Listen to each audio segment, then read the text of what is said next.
Live from the Peace Center in Greenville, South Carolina, CBS News brings you the Republican presidential debate. Here again, John Dickerson. Welcome back. We'll begin the second half of the debate with one of the hottest issues in the Republican campaign, immigration. But before I turn it back to Major Garrett and Kim Strassel, I have one question for Mr. Trump. Mr. Trump, in the Republican National Committee's Spanish language response to the State of the Union, Congressman Diaz-Balart said, quote, "It's essential that we find a legislative solution," talking about immigration, "to offer a permanent and humane solution to those who live in the shadows." What does that mean to you, a humane solution to those who live in the shadows? I want everybody taken care of, but we have to take care of our people in this country. We're not taking care of our people. We have no border. We have no control. People are flooding across. We can't have it. We either have a border, and I'm not proposing, I will build a wall. I will build a wall. Remember this, the wall will be paid for by Mexico. We are not being treated right. We are not being treated properly. If we don't have borders, if we don't have strength, we don't have a country. People are flowing across. We have to take care of our people. Believe me. Senator Rubio, for the purposes of the lines you would draw legislatively as a president on immigration reform, define amnesty. Well, first of all, I think amnesty is the forgiveness of a wrongdoing without consequence. And that I've never supported that. I do not support that. I think there has to be consequences for violating our immigration laws. What I think is clear about this issue to begin with is we're not going to be able to make progress on illegal immigration until first illegal immigration is brought under control. Now, but you go back to 1986 when they legalized 3 million people and they promised to secure the border. It didn't happen. And as a result, people have lost trust in the federal government. It is now clear that the only way to make progress on immigration is not just to pass a law that enforces the law, but actually prove to people that it's working. They want to see the wall built. They want to see the additional border agents. They want to see E-Verify. They want to see an entry-exit tracking system. 40% of the people in this country illegally are entering legally and overstaying visas. And only after all of that is in place, then we'll see what the American people are willing to support on this issue. I think the American people will be very reasonable but responsible about how you handle someone who's been here a long time, who can pass a background check, who pays a fine and starts paying taxes, and all they want is a work permit. But you can't do any of that until you prove to people that illegal immigration is under control once and for all.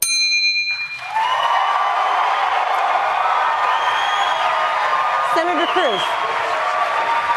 Cruz, you have promised to deport illegal aliens.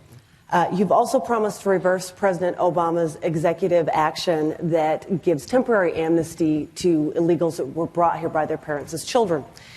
As president, you would have the names and addresses of the some 800,000 of those that have registered under that action. Now, you have said that in this country we shouldn't go door to door looking for illegals, but in this case, you'd have a list. Would you use it?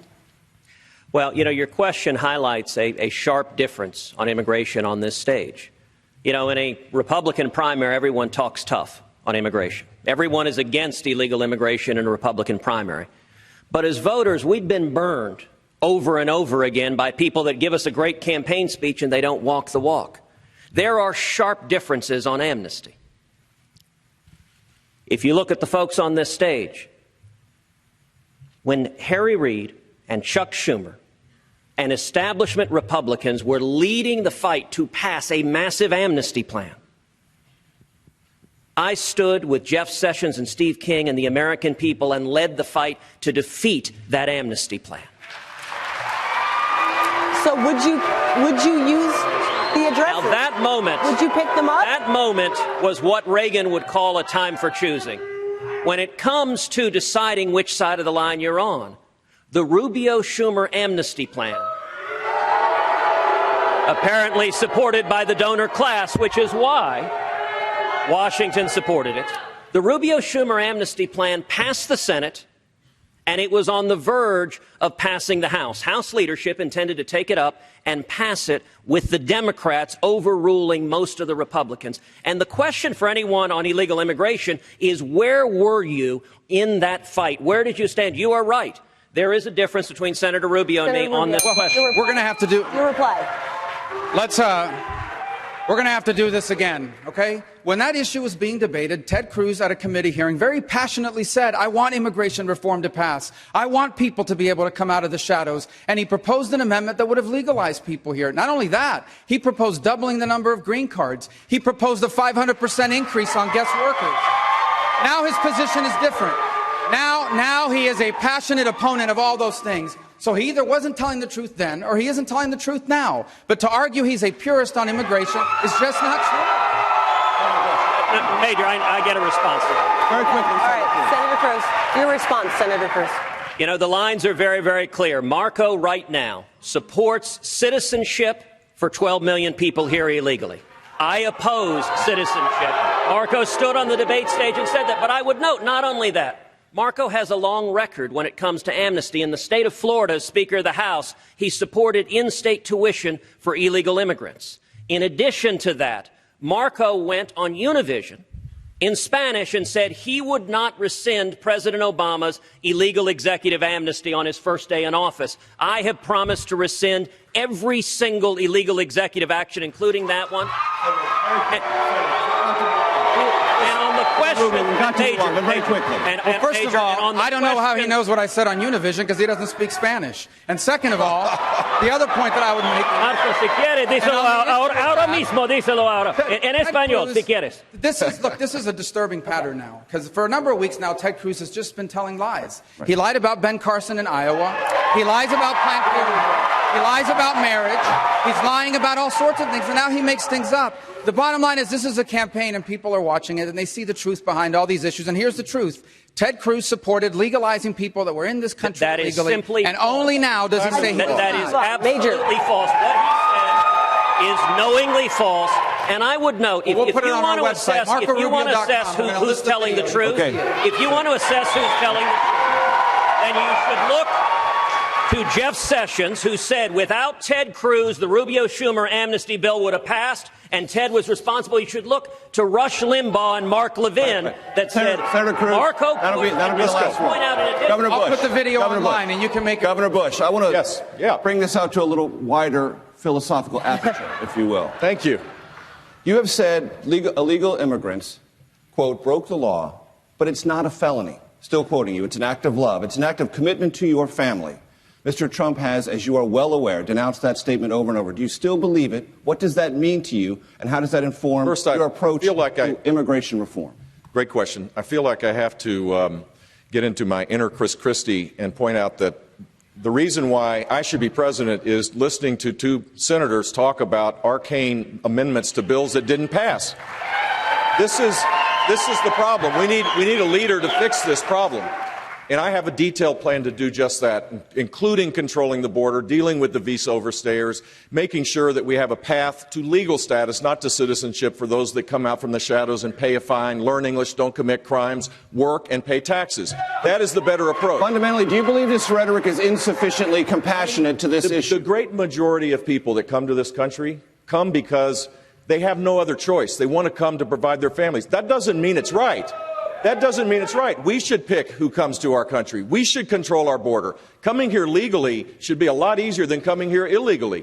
But the motivation, they're not all rapists, as you know who said.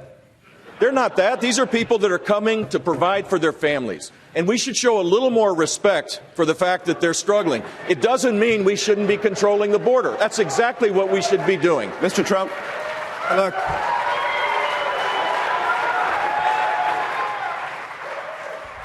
when I announced that I was running for president on June 16th, illegal immigration wasn't even a subject. If I didn't bring it up, you wouldn't even be talking.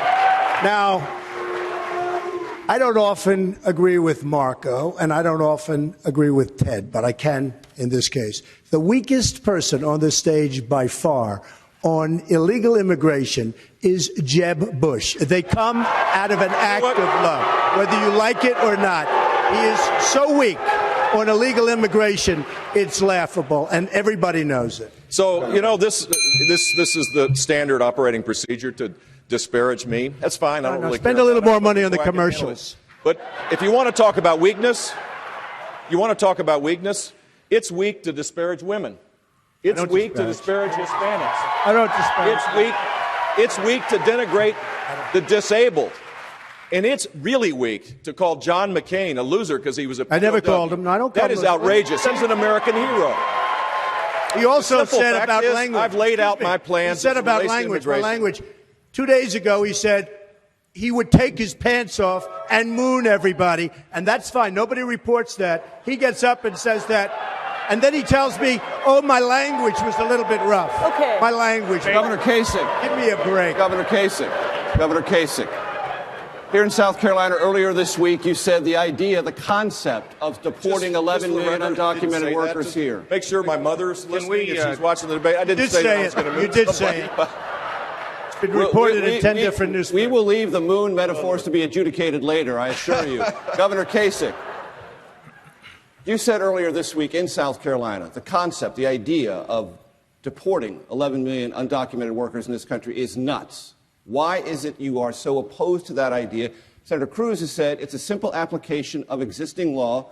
The application of that is not inhumane, it is just. Why do you disagree? Yeah, before I get to that, this is the 9th or the 10th debate. And when I've been watching here, this back and forth, and these attacks, some of them are personal. I think we're fixing to lose the election to Hillary Clinton if we don't stop this. I mean, the fact is, you know what I would suggest? Why don't we just take all the negative ads and all the negative comments down from television and let us just talk about what we're for and let's sell that, and the Republican Party will be stronger as a result. Now, back to What are you for on immigration? because, Major, you know this.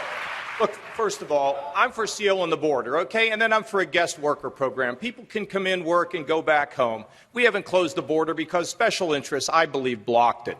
Then we have 11.5 million people here. If they have not committed a crime since they've been here, make them pay a fine and some back taxes and give them a path to legalization, never to citizenship. It is not going to happen that we're going to run around and try to drag 11.5 million people out of their homes. I'll tell you this. Within the first 100 days, I will send a plan like this to the Congress of the United States, and if I'm president, I'll bet you dollars to donuts right now it will pass. That is a reasonable proposal that the people of this country, in my judgment, will support, and so will the bulk of the Congress of the United States.